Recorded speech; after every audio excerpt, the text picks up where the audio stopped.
you also mentioned your collaborators, and I had no idea listening to the album the first two times until reading up that you didn't write two of the songs. And I was like, wait, this sounds like Cam. Thank you. So where were you and how did you stumble upon these songs from Sam and Harry? So it was more like this sort of intersecting of paths with my musical neighbors. So I had written for Sam a song called Palace. We wrote together on his album, and then I got to open up for him on tour. So we sort of knew each other.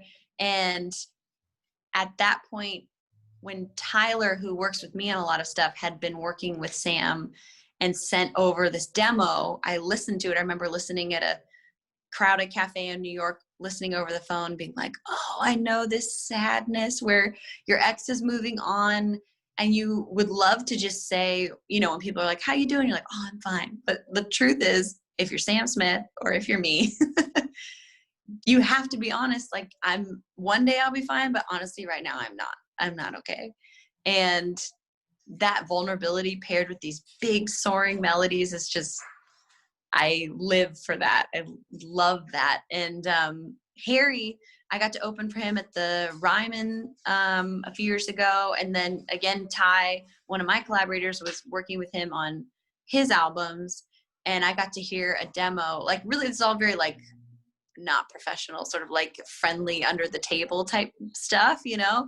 Got to hear a demo of Laurie McKenna singing Changes with Harry singing backgrounds and then Harry whistling. And I was like, oh, again, like, nobody wants to outgrow their hometown or outgrow the people they love from the beginning, but you are going to grow. So what does that mean? And where does that leave you? And that kind of ache, I just was like, and I was so happy that I felt open enough to sort of hear myself in those and say, oh, I know those. I think I can sing that. I can't whistle that. We're going to have to use Harry's whistle, but I can sing that. And yeah, I think it's a new step for me to just not be so, I used to think it was like cheating kind of to not write your own stuff, because I felt like, I've got to go through all the difficult, you know, every single step. But now it's like, it's really beautiful to be able to offer something up that has, you know, some things it's harder to say for yourself, but you still want to say it, you know? Yeah. And did you have to do any rewrites or reproduction on the songs from the demo to your version? No rewrites. I think there was like subtle tweaks to production. To be honest, both of those songs were very full, kind of in their own space. So even adding kind of some more like a live session, I remember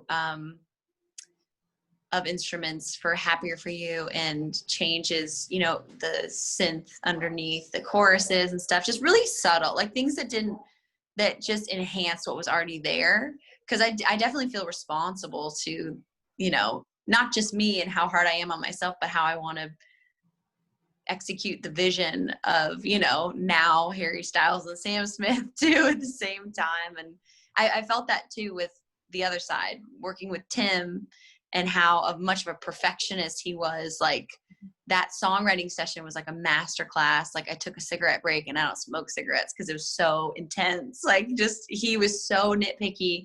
And at the end, it was beautiful. Like, he sat in there and, you know, pulled this crazy vocal out of me in the studio. And then to finish the song without him, because he didn't put it out on his album, then I was like, oh, I can have this for mine. I'm so excited. Started working on it. And then we lost him, and not to have him not be around was a huge, like, beautiful responsibility to try and live up to, you know, his legacy of how perfect and how much of a visionary he was, but also to make it live in my world, you know, in my album. Like, how can I mix those two? So there was a lot of work done to try and make that right. And I'm so proud of it and so happy just to give, you know, his family and fans, like, they deserve to hear this music from him too. So proud of that one.